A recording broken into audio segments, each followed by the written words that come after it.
para que vean realmente qué es lo que es el hinduismo, ¿no? El hinduismo muchas veces, incluso desde el aspecto institucional, se ha visto como algo como de secta, ¿no? O sea, como si una persona a lo mejor se convierte al Islam o se convierte en cualquier otra religión, no lo ven tan raro, pero si se convierte al hinduismo, dicen, esto es fatal, ¿no? Esto es como se ha metido en una secta, rápidamente te ponen la etiqueta. Entonces, con este libro es un libro divulgativo, está escrito en un lenguaje muy sencillo y cercano a todo, y lo que pretendemos es informar, y aquellas personas que tengan un deseo de profundizar en el hinduismo, o aquellas personas que ya tengan una base de práctica de hinduismo, puedan aprender más. Porque en España nosotros contamos el número de personas que practican el hinduismo aproximadamente de unas 50.000 personas.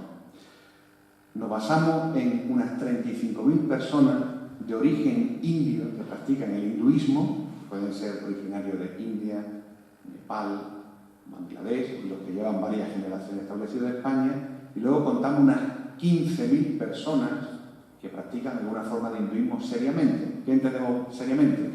Que ha obtenido la iniciación de un maestro, que vive de acuerdo a los principios del hinduismo y que está dentro de una escuela.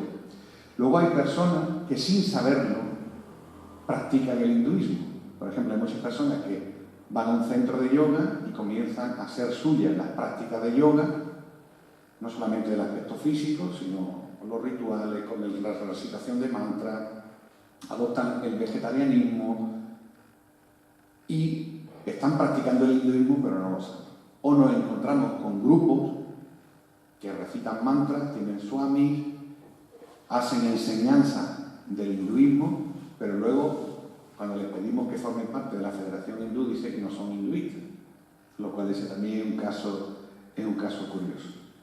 Entonces, bueno, estamos en ese avance de trabajar para que el hinduismo se vea que forma parte de la sociedad española desde hace, con presencia documentada, más de 100 años, y que el hinduismo ha venido para quedarse en España y para aportar una sabiduría ancestral, una forma de vida íntegra, una forma de vida holística, y que a través del yoga, de la meditación, de la oración, pues hemos venido a aportar un bienestar a la sociedad española en su conjunto. Y luego, en el aspecto del diálogo interreligioso, pues el hinduismo también ha sido uno de los precursores de establecer diálogos con las diferentes religiones, siempre aceptando las diferencias y viendo qué es lo que tenemos en común para seguir avanzando. Porque el hinduismo lo primero que mira es el Atma, el alma. Eso es lo primero. Y luego está el aspecto corporal, que tú eres cristiano, eres musulmán, eres judío, eres blanco, eres negro, eres valenciano, eres madrileño. Esa cobertura es secundaria. Lo importante es el alma espiritual, y el Sanatana Dharma trabaja para reconectar el alma espiritual con la divinidad. La divinidad, el hinduismo, tiene infinidad de nombres. Nosotros, por ejemplo, los Vaishnavas le llamamos Vishnu, le llamamos Krishna, los Shaivas le llaman Shiva, otros le llamarán Ganesha, otros le llaman Kali, dependiendo de su inscripción. Y la importancia de ese respeto de que la verdad está presente también en las diferentes religiones. No es una religión exclusivista de que nosotros tenemos el mensaje verdadero y todo lo demás está ahí equivocado. No. Nosotros tenemos la verdad y vosotros también tenéis parte de la verdad. Cada religión tiene su parte de la verdad, tanto en la escritura como en el mensaje de los maestros. Entonces, en el tema del libro, yo he escrito el capítulo número 7, que trata de los rituales. ¿Bien? En el hinduismo hay una serie de rituales que son los que se ofician en el templo, que lo hacen los pujaris, los sacerdotes, y los que se ofician en la casa. ¿Bien? Que también viene un sacerdote, pero recibe el nombre de purohit, que quiere decir aquel que administra los samskaras, los sacramentos. ¿Bien? Entonces, en el hinduismo tenemos una serie de sacramentos que son muy parecidos a los de otras religiones. Tenemos, por ejemplo, Namakarana. Namakarana es recibir el nombre, sería como el bautizo. Tenemos luego, por ejemplo, el Upanayanam, que es la ceremonia del cordón sagrado, sería como la comunión. Tenemos Vivaha, matrimonio. Tenemos el Antiesti, los ritos funerarios. Quizá el hinduismo destaque sobre otras religiones que tenemos ritos prenatales, es decir, antes de que nazca el niño, ya hay una serie de sacramentos que se administran. Hay un sacramento, por ejemplo, que es Garbha Griha. Garbhadana quiere decir la concepción, para concebir un niño, y hay un sacramento. Luego hay un sacramento a los 7 meses. Hay un sacramento Jatakarma, cuando nace el niño, cuando se corta el cordón umbilical. Así hay diferentes. Y luego tenemos en comunes. Y en el libro también hablo un poco de estos sacramentos y también el comportamiento en el templo. El hinduismo muchas veces ha sido muy frivolizado sobre el tema de la iconografía, ¿no? O siempre, los hindúes son politeístas y adoran estatuas. Entonces, bueno, en este capítulo yo hablo de cómo la diferencia entre una imagen sagrada, que nosotros le llamamos murti o archavigraha, y una simple estatua. No es lo mismo ir a una tienda y ver una imagen, por ejemplo, de Shiva y decir, uy, qué bonita es, me la compro y la pongo en la estantería de mi casa, que no deja de ser una imagen decorativa, y otra cosa, hacer una ceremonia de bendición, de consagración de esa imagen. Entonces esa imagen ya no es una estatua, se convierte en una deidad, a través de un ritual que se llama Prana Pratishta, que es una ceremonia que con frecuencia me invitan a hacer en diferentes templos. Entonces esto lo hablo en el capítulo 7 del libro, para que la persona conozca los rituales, su significado y los sacramentos. Y luego, y antes de pasar la palabra a mis compañeros, los 8 capítulos están hechos por personas muy cualificadas, porque no solamente son académicos o estudiosos, sino ante todo son sadhakas. Sadhakas quiere decir que son practicantes, que lo que están escribiendo lo están haciendo desde su propia vivencia experimental. No es lo mismo que el académico, que puede coger libros y poner citas y escribirlo en un lenguaje muy florido, sino estamos hablando de personas que están experimentando y han tenido esa experiencia previa de lo que están hablando. Bien, entonces, por ejemplo, Swamiji nos habla de su experiencia, dilatada experiencia en el hinduismo y el diálogo interreligioso. Shankara, Javier Ruiz Calderón, habla de la aportación del hinduismo a Occidente a través de la ciencia. Tenemos, por ejemplo, Óscar Montero, como habla de los diferentes estados sociales del hinduismo, aquellos que se dedican únicamente a la espiritualidad, aquellos que son comerciantes, aquellos que son trabajadores, etc. Tenemos un capítulo dedicado de Óscar Pujol, que es uno de los más grandes sánscritistas en España, que escribe la historia de Rama, el Ramcharitmanas, que es uno de los libros que habla de Rama, que él ha hecho una traducción del hindi. Tenemos a Álvaro Enterrián, que es nuestro embajador en la India, que lleva viviendo, madrileño, pero lleva ya casi 30 años viviendo en la ciudad santa de Benarés, que le escribe un capítulo sobre la importancia de aceptar un maestro o maestra espiritual en la tradición hindú, y habla de los diferentes caminos del yoga. Tenemos otro capítulo del primero, lo escribió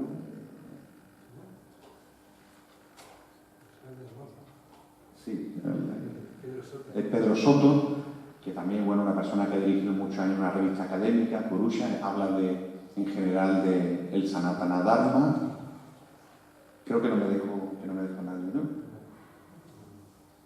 Pues son 8 autores muy cualificados. Bueno, Ignacio, que también ahora lleva un tiempo de retiro viviendo en Arunachala, que ha escrito un capítulo muy interesante sobre los pramanas. Los pramanas son las pruebas fehacientes en la escritura de cuando se quiere afirmar algo. Si alguien dice, pues el libro no puede llevar la portada de color negro, por poner un ejemplo, y él dice, bueno, ¿y dónde está el pramana? ¿Cuál es la prueba en la escritura de que esto no se puede hacer? Entonces es un aspecto muy interesante de toda la hermenéutica del hinduismo. Entonces, bueno, yo os invito a que os hagáis con el libro, que es una lectura muy recomendable, sobre todo por la diversidad de temas que tiene. hago mucho hincapié en personas altamente cualificadas y practicantes. Y bueno, el libro antes de aquí en Valencia lo presentamos en Madrid, donde pudimos reunir a 5 de los 8 autores, con bastante éxito de público. Luego, bueno, yo lo presenté en San Sebastián, tú la representas en Extremadura, estuviste en Madrid también, ¿no? Fuera de Madrid. Y bueno, tenemos pendiente hacer una presentación que nos gustaría hacer en Barcelona. Voy a presentarlo junto con el autor del prólogo el mes que viene en la Universidad de La Laguna, en Tenerife. Y bueno, pues vamos a dar una difusión y con vuestra ayuda pues queremos que este libro llegue al máximo de sitios y personas posibles. Y nada, una vez más agradeceros vuestra atención y les cedo la palabra.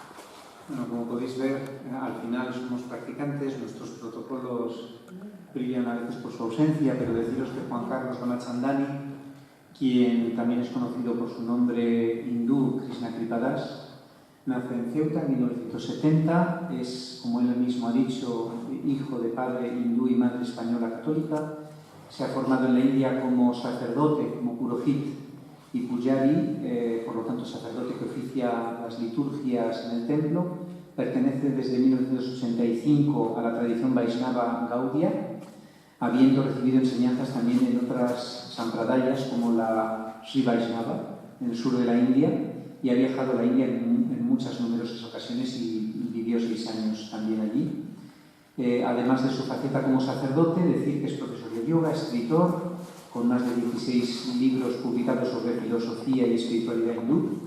Viaja por toda España y Europa ofreciendo ceremonias, impartiendo conferencias y seminarios, con mucho éxito y con muy buena acogida. Y en la actualidad es presidente de la Federación Hindú de España, como hemos dicho al principio, y también ha desempeñado durante sus primeras etapas el cargo de vicepresidente del Hindu Forum of Europe, en el que ha estado activamente implicado.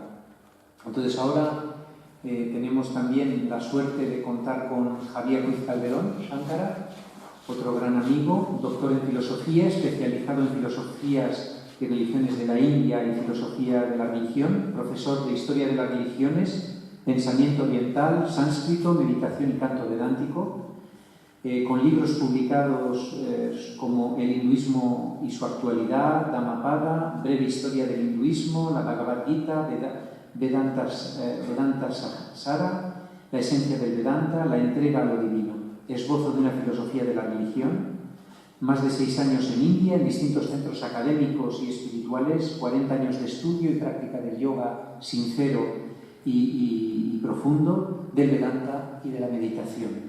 Discípulo de Swami Krishnananda, a quien tuve también el honor enorme de conocer personalmente y compartir con él algún encuentro que otro, y de Mata Amritananda Mayi, de Ama, de la que todos probablemente habréis oído hablar.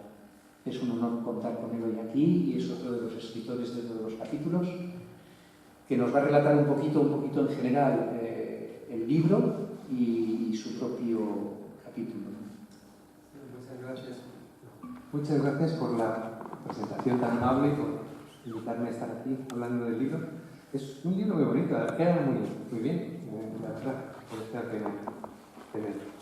Bueno, mi tarea era un poco contar, así, un poco por encima, lo que dicen los diferentes capítulos, menos específicamente los de Swami y los de Juan Carlos Ramachandani, Krishna Kripadas, porque de eso iban a hablar ellos. Pero Krishna Kripadas ya los ha resumido un poco por encima, así que me has quitado parte de la tarea. Voy a decir solo algún detalle suelto que me parezca interesante de cada capítulo. Al principio hay una nota sobre la transcripción de las lenguas indias, que cada autor vamos transcribiendo las lenguas indias, las palabras indias de diferentes maneras.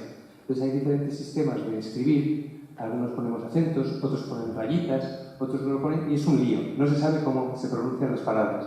Por ejemplo, si alguien hace yoga, habréis oído la palabra asana, asana, es una postura de yoga. Entonces muchas veces se dice la asana. Entonces resulta que asana es un término que no es femenino, hay que decir el asana. Y no solo eso, sino que habría que poner acento en la primera A porque es esdrújula, es el asana. Entonces, esto hay que indicarlo de alguna manera para saber bien cómo se pronuncian las palabras. Entonces, para eso está esa nota sobre la transcripción del principio, para que sepamos más o menos cómo cada autor ha ido escribiendo las palabras en su artículo. No hemos intentado unificarlo, como el hinduismo es muy heterogéneo, hemos utilizado heterogéneos sistemas de transcripción en el libro. He tomado unas notas sobre cada capítulo en bolígrafo verde, que compruebo que en mi despacho se lee muy bien y aquí, bueno, se ve que hay algo escrito, pero no muy claramente lo que es. Voy a ir diciendo alguna cosa de cada capítulo. En el primero, Pedro Soto, practicante desde hace mucho tiempo, se titula Sanatana Dharma. Como habéis oído, los hindúes se refieren a su propia tradición como Sanatana Dharma, la forma de vida eterna, no como hinduismo, que es un término extranjero. Entonces, este capítulo es como un enfoque bastante espiritual. No entra en detalles concretos de la vida diaria o de la vida social, sino habla primero de la búsqueda humana de trascendencia, de absoluto. Y se ve cómo esa búsqueda se encarna en tradiciones particulares. Y en la tradición hindú, la tradición es algo que se transmite, que viene de unos orígenes, que en el hinduismo está en los Vedas, y que se va transmitiendo y adaptando a los tiempos a través de maestros, de representantes que van transmitiendo esta tradición. Esto es una cosa de las que habla Pedro Soto. Claro, la tradición como ha pasado en el cristianismo y en todas las tradiciones, hay un punto de partida único, pero llega un momento en que se va bifurcando, se va dividiendo, se convierte en un conjunto de tradiciones. Hay quien dice que el hinduismo no es una religión, sino una familia de religiones, o una federación. Swami Shivananda habla de una federación de fes. Bueno, una federación o una confederación incluso. Hay una gran diversidad en el hinduismo. Probablemente, bueno, es una de las religiones más variadas que hay. El cristianismo también es muy variado, si contamos todas las herejías, que también son cristianismo. Sigue hablando de la unidad y universalidad. El hinduismo tiene una tendencia a la aceptación de las otras religiones, de las otras tradiciones, como medios.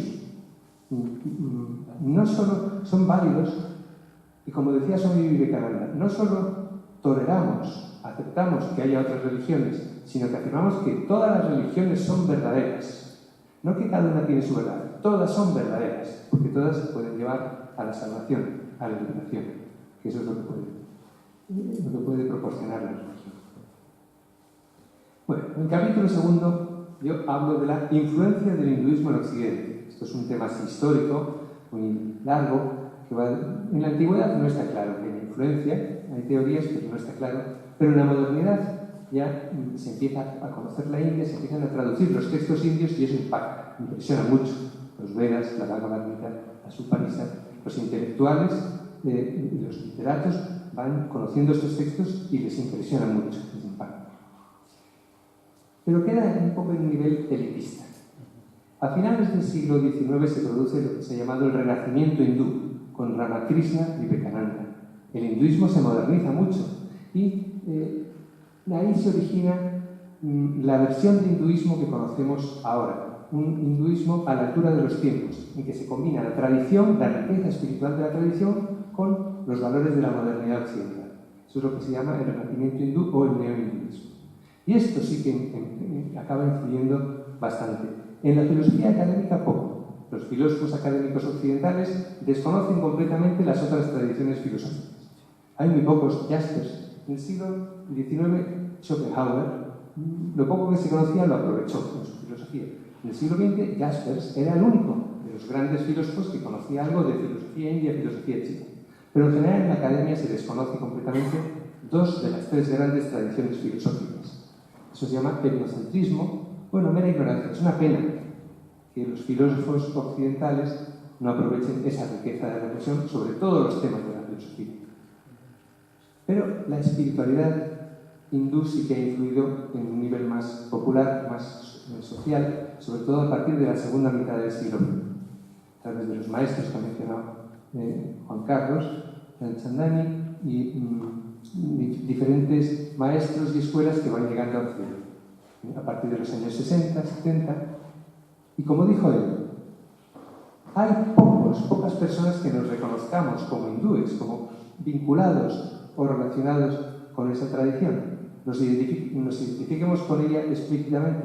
Pero hay muchísimos hindúes anónimos que tienen maestros hindúes, tienen creencias hindúes, prácticas hindúes, recitan mantras hindúes, su vida es hindú, son hindúes, pero no se deciden a decir, bueno, parece que soy hindú, puesto que toda mi vida y todas mis creencias y mi forma de vivir es hindú. Pues a mí me pasaba lo mismo hasta hace poco. No he cambiado de mentalidad desde hace 10 años ahora, pero hace 10 años me preguntaba si era hindú y diría, bueno, yo me siento muy cercano al hinduismo, simpatizo mucho, estoy muy influido, pero ahora ya veo claramente que no tengo que reconocer. Soy hindú. ¿Qué se le va a hacer? Tiene que haber de todo. Bueno, es una tradición preciosa, por eso me gusta, claro. Bueno, ha habido múltiples influencias también en las ciencias, en las matemáticas, en la lingüística, en la medicina, en la literatura, y esto es lo que explica en el capítulo segundo. El tercero es muy técnicamente filosófico. Habla de los medios de conocimiento, los brahmanas. Hay muchas escuelas diferentes en la filosofía india, no se puede simplificar. Y uno de los grandes temas que se debaten son los medios de conocimiento. Para conocer, utilizamos diferentes medios. Los tres más conocidos son, o los tres más aceptados en el pensamiento indio son, primero, la percepción. Yo veo este vaso y es un conocimiento por percepción. Imaginemos que hay algo que no puedo ver. Entonces, yo sé que una persona ha entrado en esa habitación y la he visto salir. Entonces, deduzco, aunque no veo esa habitación, deduzco